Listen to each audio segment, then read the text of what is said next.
রিক্সা চালায় যে তার জন্য ছাড় আছে? কথা জোরে বললেন, পেছন থেকে বলবেন। রাস্তা যারা কাজ করে তাদের জন্য রমজান রোজা ছাড় আছে?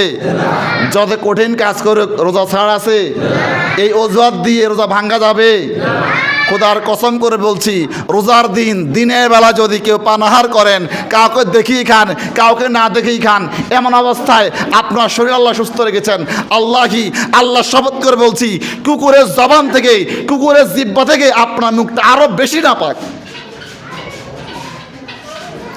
আল্লাহ কোন অবস্থায় রমজানের বিধানকে ছাড় দেন নাই, আর আপনি বেহার মতো বেলাদার মতো আপনি দিনের বেলা পানাহার করছেন।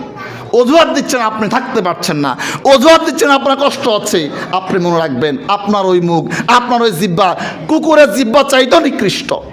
আপনার ওই জিহ্বা যত খারাপ কিছু হতে পারে, আমি বলবো একেবারে মানুষের যে মলমূত্র তার চাইতেও নিকৃষ্ট। কারণ যে জিহ্বা, যেই মুখ আল্লাহর ভয়ে থামে না, যে জিহ্বা, যেই মুখ আল্লাহকে ভয় করে, আল্লাহকে স্মরণ করে বন্ধ রাখতে পারি না সাময়িক সময়ের জন্য, ওটা জবান নয়, ওটা মুখ নয়, ওটা অন্য কিছু। সে কারণে বলবো, কোন অবস্থাতেই রোজাকে ছাড় দেওয়া যাবে। কষ্ট হোক, আমি বলবো একদিন আপনি নিয়ত করেন, আল্লাহ কাজ করি, আল্লাহ রোজা থাকবো, তুমি তৌফিক ভিক্ষা দাও। দেখবেন আল্লাহ আপনার জন্য সহজ করে দিবে। তৌফিক ভিক্ষা চান, আল্লাহর কাছ থেকে ভালো কাজে তৌফিক চান, আমি বিশ্বাস করি যদি আল্লাহকে ডাকতে পারেন, আল্লাহর কাছ থেকে চেয়ে নিতে পারেন, আল্লাহ আপনাকে দিয়ে দিবে। আমরা তো চাই না, চাওয়ার মতো চাই না, নর্মালিও চাই না। পরিশেষে বলবো, রোজা অবশ্যই পালন করবেন। আর আমাদের এই সমাজের মধ্যে যারা রোজা থাকে না তাদেরকে একদিন দুদিন গোপনে বুঝাবেন, পরদিন থেকে স্পষ্ট বলবেন যে তোমার মতো বেলাদা আমাদের এই সমাজে দরকার।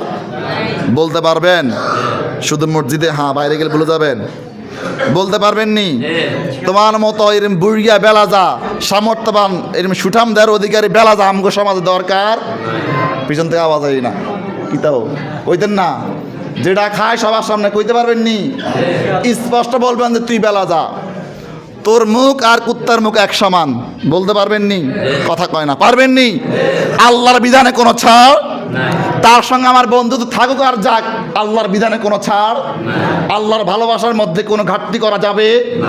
এই কারণে তাকে আমার যত করা কথা বলতে আমি বলবো, কারণ তার কারণে আরেকটা মানুষ দেখো রোজা ভাঙবে, তার কারণে আরেকটা মানুষও খাবে। হয়তো একজন চেষ্টা করছে রোজা রাখার জন্য, তাকে দেখে আরেকজন তার মনোবল হারিয়ে ফেলেছে, আমার সমাজটা খারাপ হয়ে যাবে। আমরা এটা চাই? আমরা এটা চাই? তাহলে আমার আপনার সমাজ এটাকে সুন্দর করব, রক্ষা করব, দায়িত্ব কার? আমাদের বলেন, আমার বলেন। যখন আমার বলবেন তখন নিজের মধ্যে স্পিরিট কাজ করবে। যখন